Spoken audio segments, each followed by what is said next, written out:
प्यारे दोस्तों, आज हम आपको एक मुसलमान लड़की के बारे में बताने जा रहे हैं। जब वो तालाब में नहा रही थी तो बहुत से गैर मुस्लिम लोग वहां इकट्ठा होकर उसे बाहर निकलने को बोलने लगे।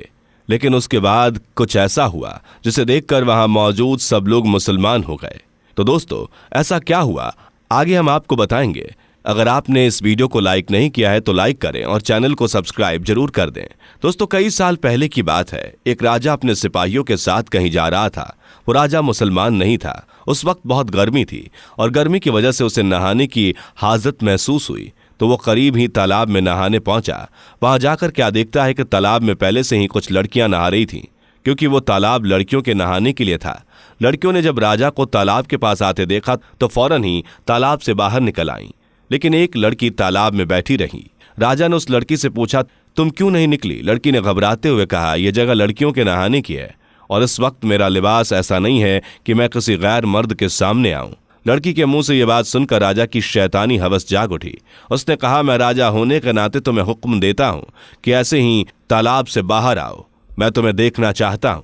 लड़की उसका हुक्म सुनकर परेशान हो गई और बोली, रहम करें, मैं मुसलमान हूं, मेरे मजहब में पर्दा है, आपको खुदा का वास्ता यहां से चले जाएं। यह जगह लड़कियों के नहाने की है, इसलिए मैं यहां नहाने आ गई, वरना नहीं आती। राजा ने गौर किया कि वो लड़की तालाब में है। वो इन सब लड़कियों में सबसे ज्यादा खूबसूरत है। उसने कहा, तुम अभी मेरे सामने बाहर आ जाओ। अगर तुम मुझे पसंद आ गई तो मैं तुम्हें महल ले चलूंगा, अपनी खनीज बनाऊंगा। लड़की ने देखा कि राजा किसी सूरत जान छोड़ने को तैयार नहीं है, तो चालाकी से काम लेना चाहिए और अपनी इज्जत बचानी चाहिए। लड़की ने राजा से कहा, मैं तो बाहर आ जाऊं, लेकिन यहाँ पर मेरी सहेलियां भी हैं और आपके सिपाही भी मुझे इस हालत में देख लेंगे तो मैं राजा के लायक नहीं रहूंगी। अगर आप मुझे जाने दें तो कल मैं खुद आपके दरबार में हाजिर हो जाऊंगी।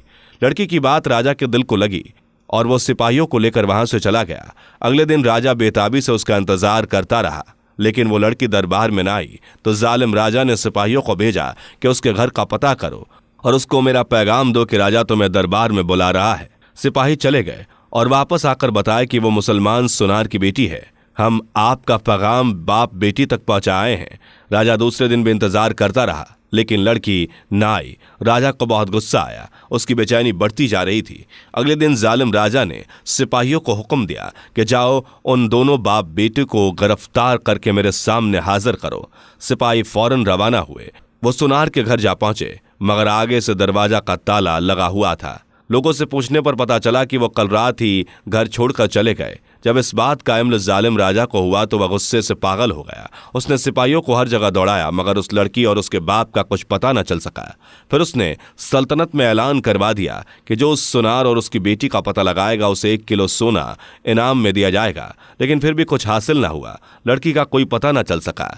तो उसने अपने साथ वाले इस्के के राजाओं को खत लिखा और उस लड़की और उसके बाप को ढूंढने की दरख्वास्त करके मदद मांगी, लेकिन वहां भी कुछ न पता चला।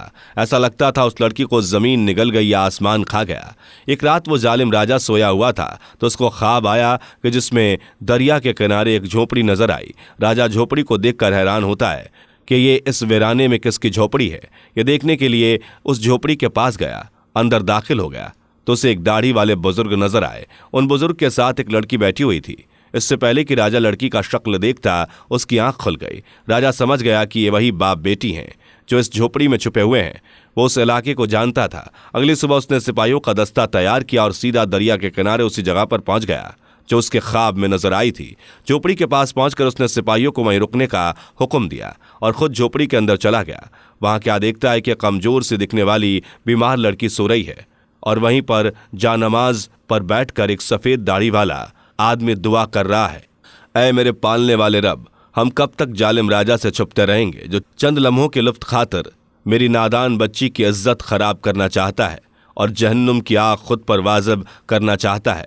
या अल्लाह, उसको हिदायत फरमा, उसके दिल में अपनी मोहब्बत पैदा करके उसके लोग उससे डर कर ना रहें, बल्कि उसके होते खुद को महफूज जाने। उसको इज्जत लूटने वाला नहीं बल्कि इज्जत बचाने वाला कर दे। या अल्लाह, तेरे इफ्तिकार में तो ये पूरी कायनात है, तू दिलों को फेर ना जानता है। राजा समझ गया कि ये वही लड़की है जिसे वो तलाश करते हुए यहाँ तक आया है, लेकिन वो कमजोर और बीमार नजर आ रही थी। उसके बाप के अल्फाज सुनकर वो खुद पर काबू न रख पाया और उसके बाप के पास बैठकर रो रो कर माफी मांगने लगा। मेरी वजह से आप पर इतनी मुसीबतें और तकलीफें आई हैं। अगर आपको वीडियो पसंद आ रही हो तो इसे लाइक करते रहें। मेरी आंखें खुल गई हैं, मुझे माफ़ कर दे। फिर बादशाह ने उन दोनों को पूरे एजाज़ और इज्जत के साथ महल में बुलाया और लड़की के बाप से कहा, मैं ऐलान करता हूं कि मैं अल्लाह और उसके रसूल सल्लल्लाहु अलैहि वसल्लम पर ईमान लाया है और मुसलमान हुआ, और अब अगर आप इजाज़त दे तो मैं आपकी बेटी से निकाह करके इसे अपनी बीवी बनाना चाहता हूं। बाप ने बेटी की रजामंदी जानकर उसकी शादी उस बादशाह से करा दी। बादशाह ने उस लड़की को अपनी बेगम बना लिया और बाद में उसकी गैर मुस्लिम रियासत हो गई और बहुत सारे लोग मुसलमान हुए। सुभान अल्लाह। दोस्तों, आप इस वाक़ये के बारे में क्या राय रखते हैं? कमेंट में जरूर